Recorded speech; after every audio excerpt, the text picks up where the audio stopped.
The plucking was done. I did do it outside. It was a lot more feathers that went everywhere anyway. As you can see, the skin did tear, the shot damage, and here you have a broken leg here, where here you have a nice solid leg, and you can never tell. That's the mystery of game and when you get it and fowl. So I am going to bone it out. I'm going to leave the skin on. It'll add some flavor. I'm going to bone it out in a kind of non-fancy way and just take the meat off the bones. And I will then do a carcass consommé and then cook the meat on the side and then put that into the consommé, which I hope I will remember to take a picture of later. So here we have this beautiful hen, and my friend Shandor took her, which was terrific. Here I'm just going to remove the head and thank her for her life.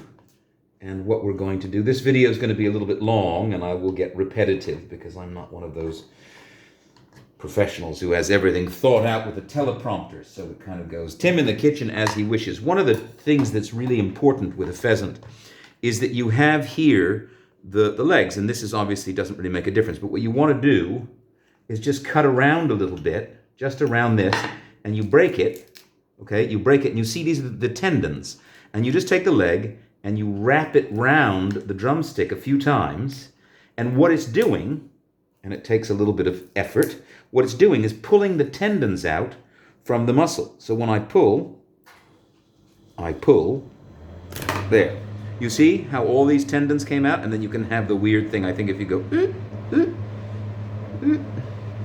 so, you know, you can do that. But it's really important to do that because you don't want to eat these tendon bits. They're basically inedible. So it's a nice trick to be able to wrap around. And I will come in here, actually right now, and just take that little bit off. So now we've got a cleaner drumstick. This may be a little bit more difficult because of the shot damage in the leg. It was a really good clean shot, but still, you know, you just never know how it's going to be. So now we have this separated, and now we're just going to take it around the drumstick. I'm holding this firmly because you can see the shot damage in here.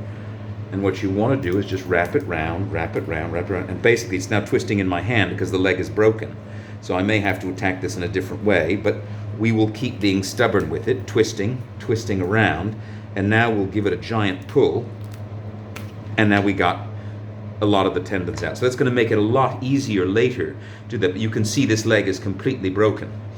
So we've got almost all the feathers off, and I'll do some final cleanup when we get to making this. Now there are a couple of ways to deal with this.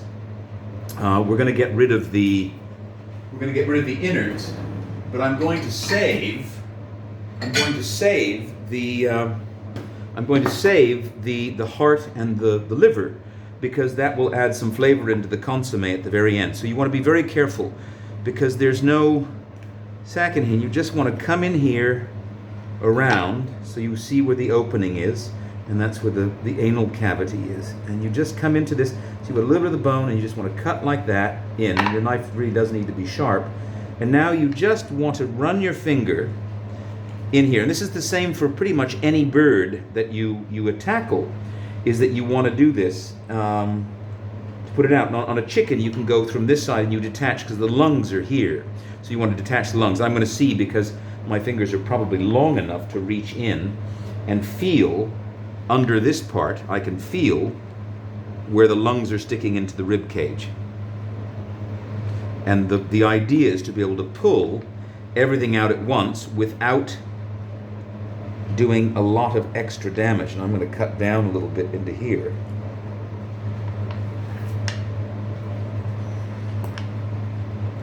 Just to give myself a little bit better opening, like that. And now what we've got to do is just very gently ease everything around. See, now we've got the bottom part and the innards, and it's got a wonderful gamey smell. Some people don't happen to like that smell. I happen to like it very much. And it's one of the things. So now I'm just reaching in very, very gently without forcing and just pulling out from here and separating. And what's going to be left here is the windpipe, which is there. Now this is certainly a more graphic video than usual, but I think it's important to know how these things come about and what one does. So now I'm pulling, and now I've got basically everything out. And what I want to save now, here, I'm just going to very, very quickly trim. This is the liver. So we'll put the liver in here. And we've got the liver and the heart, which we will save. And this is the gizzard, so we'll be able to see in a minute what it was eating. And I'm just going to go round this to clean the gizzard out. And these innards, we don't need them. If I could give them to a dog or a cat, and I may do that. We've got a couple of cats in the courtyard, and I think they would be delighted with that. I'm just going to rinse my hands. And now we basically have a clean bird inside, except for we have just in here, this is the heart, which I'm about to pull out, which is this, which I will just trim the edge of here because it's sort of got fatty tissue, which we don't need to eat. And then you can see here, I hope, just the little tiny bits of very, very plump red. There we go. We just needed to separate them out and pull out. Actually, it doesn't really matter that I do this. Usually when you're doing this, you want to keep them intact and whole, but since I'm going to be taking this apart, it doesn't really matter so much. I'm going to put this aside, and we're just going to see what she was eating, and to see what was going on. So now you basically, we'll see if I can remember how to do this. You very, very gently come round the edge of the gizzard like that, and you should, theoretically, be able to peel it back, leaving the stomach. I need to cut a little bit more. Leaving the stomach intact so that you can peel round it without. I am out of practice, so maybe I should try it from this side and see if I can come into the gizzard this way. Yeah, there we go. You see? So I was going the wrong way, which is fine. So now, basically, I've got the gizzard, and I'm peeling it out. And you want to be very, very gentle here, because if you tear it and you're holding too hard, everything that's been eaten is going to go everywhere, and you've got to clean it up. So now we have the gizzard, and I'm just going to trim off this little bit here, which isn't of any use to anyone. Again, maybe for the cats, and that'll be sort of part of the sauce. But we can now look very, very gently as to what she was eating as we look inside. And it's just sort of grit and things. We can't really tell. It's just a wonderful kind of smell that goes through that, the innards. So it's important. You know, it's a funny thing. We live in a society where everything comes prepackaged and we don't know where things come from. And I think it's very, very important that children especially see where food comes from. Because, one, I think we'd have a lot more vegetarians if children saw battery chickens the way cows and pigs were slaughtered, which is not a bad thing. I mean, I happen to know where they're slaughtered and how it works, so it doesn't really matter to me. And so here, so this is how it walked. This is the breast, down, and the back. And here you've got, where it was shot, you still have some food stuff that was caught in the... Now, what I should try and do is to just do a thin little slice here. And we'll see if I can take it out as cleanly as... Yeah, it still had a lot. It has grains. It's been eating seeds.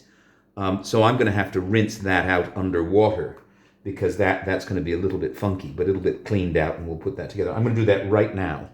So anyway, as I was saying, I think it's important that children get to see where food comes from because we're living in a society where we're sort of detached from everything that's real, and you know that only goes even further as we move into the virtual universe or metaverse or whatever they want to call it. I don't really care, but so the idea is to clean this up a little bit. And now I'm just going to very, very simply here come down, use the steel, which is for honing the blade, and maybe I'll use this one. We'll see. And we're just going to come down to remove each leg. And basically you see there's a joint here and you can just pop it open. And once you've popped open the joint, you see that it's there, and you come round here to the oyster, which is that little bit that everybody loves. And I love the French expression. It's called the sourd-laisse. The sot is the fool, the sot, leaves it behind. And And now we're just going to take that off, and now we have a very nice leg like that. This one's going to be a little bit more difficult because you can see the shot damage here. Now we're just going to come round to this, and we're going to very, very gently come down to the body, and I'm just going to break it again. And now we come round to where the oyster is, which is here, which we've got there. And now we're just going to take it out and take the leg out. Now we've got two legs. Now you can see this leg is absolutely shattered. So boning it out will be more difficult. Here I'm going to get rid of the back end, the anus and the feathers, because it really isn't very important for our consommé kind of recipe. And it'll make it cleaner as I move this. Now we're just going to break the back. And we take that out. And this is going to be great for the consommé, the soup. There's a lot of flavor in the bones. And here you've got innards that are just absolutely delicious. So now we have essentially the neck, and I can remove the neck now because I'm not going to be doing any trussing or anything. If you're going to truss a bird, meaning tie it with a string, you want to leave a little bit of neck out so you have something to tie the string around. This will be very good in the consommé. I will clean all of this up a little bit, maybe pull some of the fatty tissue off. So we're just bit by bit, slowly working and doing what we need to do. Now here, one of the things that I was taught to get a nicer fillet, it's not as important, is you want to take out the wishbone. Because with the wishbone, you just gently go up this way. I hope I'm recording. Yes, I am recording. I had to check. I've done that before. Started on a long tirade in cooking and doing all this stuff and then missing that. So basically you want to slide under here and you're just basically cleaning out the wishbone, and you're just reaching up, and now you're going to pull, or I'm going to pull because you're not doing anything, just to the edge of it, and we're now going to pull this wishbone. There's a little bone damage there, so I'm going to cut round it, I think. There we go. It'd be nice to get it out, but these are very, very thin and fiddly. So here, and just separate the two joints out. Now I'm going to keep this, because every little bit of meat is flavor on here. So now I should be able to get, if it sits properly, a nice fillet down the backbone. So I'm just going to come into here.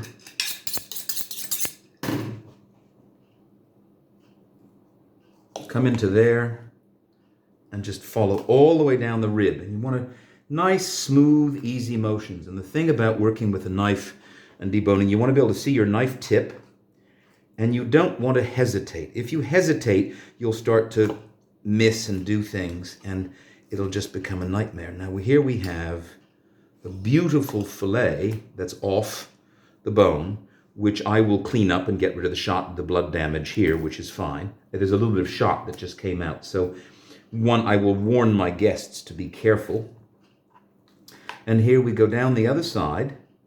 Very easy, very simple. Just down and cleaning out. And I'm not being so careful as to take everything here because it's all going to go into the consommé and create a nice flavor. And the consommé I'll do very simply with onion, carrot, and a little bit of white radish to add a little flavor. And then it'll just be simmered with that. And I think I will probably end up sautéing these and then cutting them into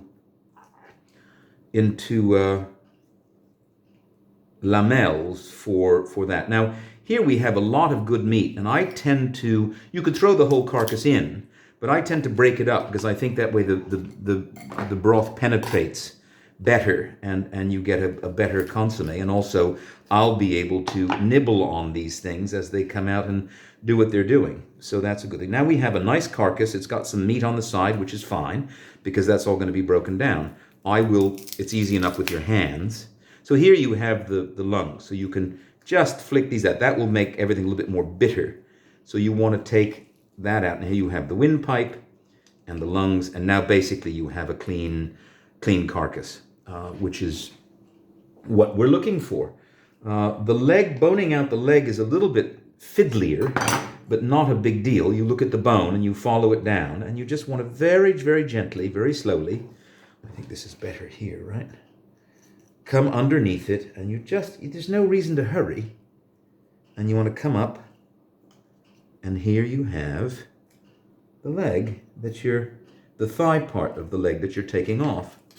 And now just with the back of the knife, just scrape it down so you're not losing any bone. And of course, this will obviously go into the soup and put that together. So now you have the joint, which you can see here, or I can see. I hope you can see it.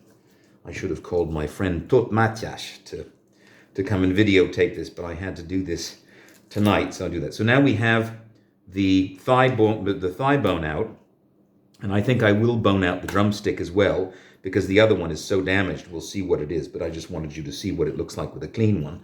And you'll see that most of the tendons, there's still a few tendons here, which I will pluck out because they're not really edible at all. I mean, it's nothing you can't eat them, and they're just chewy, and they get stuck in your teeth. They're not even chewy, they're just hard shards. I wonder what people used to do with tendons. I'm sure they made, of bigger birds and things, they made needles and things for sewing. So that's that. So now if I want to get the remainder of the tendons out, I'm going to get my tweezers, and I find that fish tweezers tend to work pretty well with this. This will be famous last words, of course. So here, you just want to take it and you pull them out. And what you're doing now is just creating a nice, soft piece of meat all the way through. And I will have to fiddle in with these a little bit, and I can probably, with the knife, open this one up, if you can still see that, if I'm still in camera. I hope so.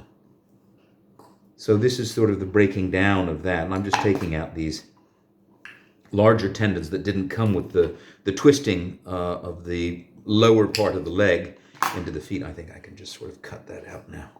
It's not that important. And these are sort of, I could probably keep those for the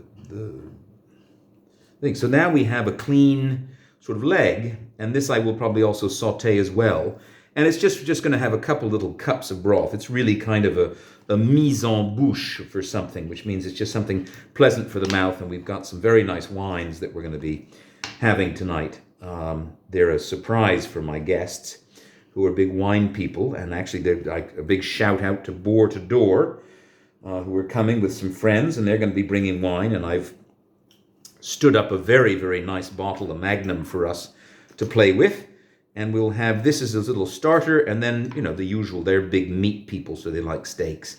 So Boar to Door will be coming. That's Schmeich and Suze, and Josephine and Brian will come. So we're very happy to have friends. I love sharing food with friends who really enjoy food and wines and care. And I will also do a beef heart sashimi to start with, which maybe I'll remember to document. Now you see here, you've got a lot of blood damage here, and this I'll have to cut out.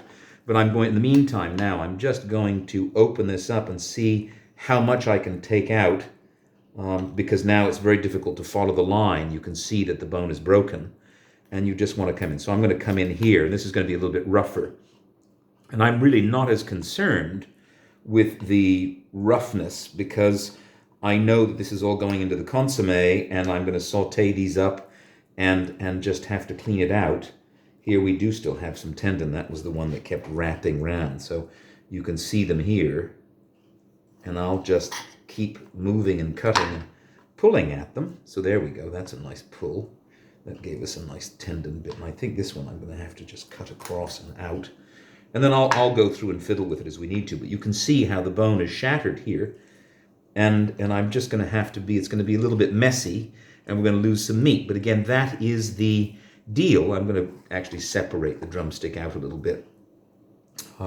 That's the deal when you're dealing with wild game that's been shot, or fowl that's been shot. So I'm going to go round as we have that, and that'll be perfect for our stock. So what we have are two breasts, which are actually pretty well intact, which is nice, and I will feel around for shot. And we have the boned out thigh and drumstick here, and we have the innards, which will add flavor to the sauce and the consommé. The gizzard will do that. This I'll do at the last minute, kind of in that. And this is stuff that we're going to throw away. I'm going to rinse my hands and turn off the camera, and hope you enjoyed this and found it instructive. And if you do, give it a like, give it a subscribe. I don't know what people do these days. I'm sort of out of touch in doing everything that I sort of want to do. Anyway, this is Tim in the kitchen about taking apart a shot pheasant, a female, who was terrific. Bye.